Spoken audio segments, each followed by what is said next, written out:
Welcome to the Explainer. Today we're going to tackle a digital threat that's gone from just a nuisance to, well, a full-blown global crisis. We're talking about human-operated ransomware.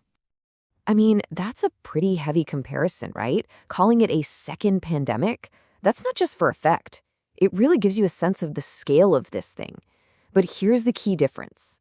Unlike a virus that just spreads, this pandemic, it's guided. It's steered by actual people, which, makes it way more targeted and honestly a lot more dangerous. So what are we really talking about here? Look, this is not your average virus you get from clicking a sketchy email link. No way. This is a full-on planned assault. You've got skilled criminals breaking into a network, poking around, learning the layout, and then they set off the ransomware to cause the most damage possible. Okay, so to really get how we ended up here, we've got to go back. Let's rewind to 2016, to a group that basically wrote the playbook for all of this. They went by the name SamSam. And here's their big idea, their game-changing moment. They figured out, why bother hitting thousands of regular people's computers when we can hit one giant organization for a massive payday? So they started going after the big fish, hospitals, universities, and yeah, even entire cities. And they had this playbook, right? A simple but brutal 3-step plan. Step 1, get in. They'd find a weak spot, usually on a server facing the internet. Step 2, take over. They'd use hacking tools. One is famously called Mimikatz. It literally rips passwords out of a computer's memory to get administrator access. The keys to the whole kingdom. And finally, step 3, boom. They'd push their ransomware out to every single machine on the network. And this is what you'd see if you were the victim. It's not some friendly little warning. It's a stark, menacing screen with instructions, a demand for Bitcoin, and that terrifying ticking clock. 7 days. Pay up or everything is gone. Forever. So, did it work? Oh yeah, it wasn't just chaos. It was incredibly profitable. We're talking $6 million. And that number, that was more than just money. It was proof. Proof to every other cybercriminal out there that this new model, hitting big companies, was a goldmine. You can be sure they were all watching and learning. Okay, so that brings us to the next chapter. SamSam proved it could be done. And now, things were about to get a whole lot bigger and a lot more sophisticated. They even gave this new strategy a name, and it's perfect.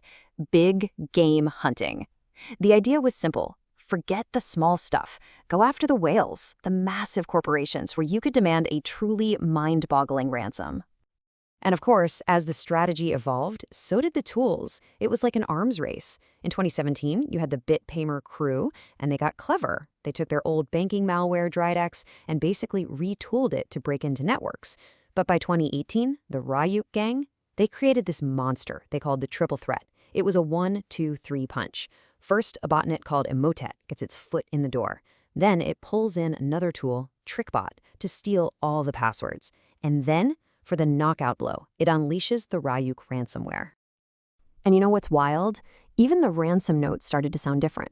They went from sounding like, a typical hacker to sounding like a corporate memo. This one from BitPaymer is so cold and professional, your network has been penetrated. It's not a threat, it's a statement of fact. This is just business. Then you have Ryuk, and they get even more serious about staying hidden. All their negotiations move to the dark web. You can see it right here in their note. If you're a victim, you have to download the Tor browser just to talk to them. It's all about making themselves ghosts, almost impossible to track. And the money, oh my gosh, the money. It just exploded.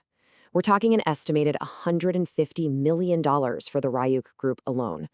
If there was ever any doubt, this was it. Big game hunting wasn't just a strategy, it was an incredibly successful and terrifying business model. So, with that kind of money pouring in, what comes next? Well, the next step was maybe the most logical and also the most dangerous.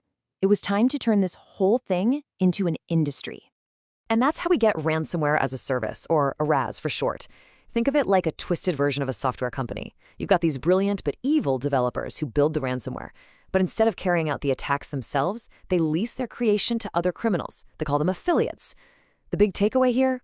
You didn't need to be a master hacker anymore to pull off a multi-million-dollar heist.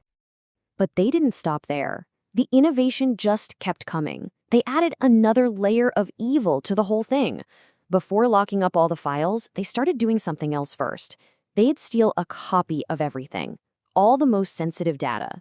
They call it data exfiltration. So why do that? Well, it's genius in a horrible way. It gave them a second weapon. Let's say a company has great backups, so they think, fine, we don't need to pay, we'll just restore our data. The attackers can now say, okay, but if you don't pay, we're going to leak all your company's secrets on public websites like this one. It's blackmail, plain and simple. And this ROS model, it created a whole economy, a criminal ecosystem. You can see here how the money gets split up. The affiliates, the guys on the ground doing the hack, they get the lion's share, maybe half. The original developers get their cut, about 20%. And then you have all these other specialists, people whose only job is to find a way into a network and sell that access. It's organized. So how well did this new business model work? Well, it didn't just work, it took over. By 2020, almost 2 out of every 3 major ransomware attacks were being carried out by these RAS affiliates. The industry wasn't just coming, it had arrived. Okay, so we've been talking about models and industries and affiliates. It's easy to forget we're talking about actual people sitting behind these screens. So who are they? And what happens when the digital world crashes into the real one? Well, for all their efforts to stay anonymous, the truth is they're not ghosts. Law enforcement has been fighting back, and they've had some huge wins. The guys who started it all, Sam, they got indicted. The guy supposedly behind BitPaymer, there's a $5 million reward for him. Key players from Ryuk, Emotet, they've been arrested in places from Canada to Ukraine. The bottom line is, they are not untouchable. Yeah, we have this image in our heads, right? The super hacker in a dark room, totally untouchable, but the reality, it can be a lot less glamorous. On one side, you've got the myth, the FBI's most wanted with a huge price on their head. And on the other side, you've got this, a photo police released of a messy desk belonging to one of the Emotet guys. It's just a desk. So here's the big picture. In just a few short years, we've seen this thing go from a small-time criminal tactic to a professional, global, multi-billion-dollar industry. It has its own roles, its own business models, its own supply chain. And that leaves us with a pretty unsettling question, doesn't it? This whole industry was built on being smarter, faster, and more ruthless. Now that it's this big and this organized, what's next? What does the next stage of this digital pandemic even look like?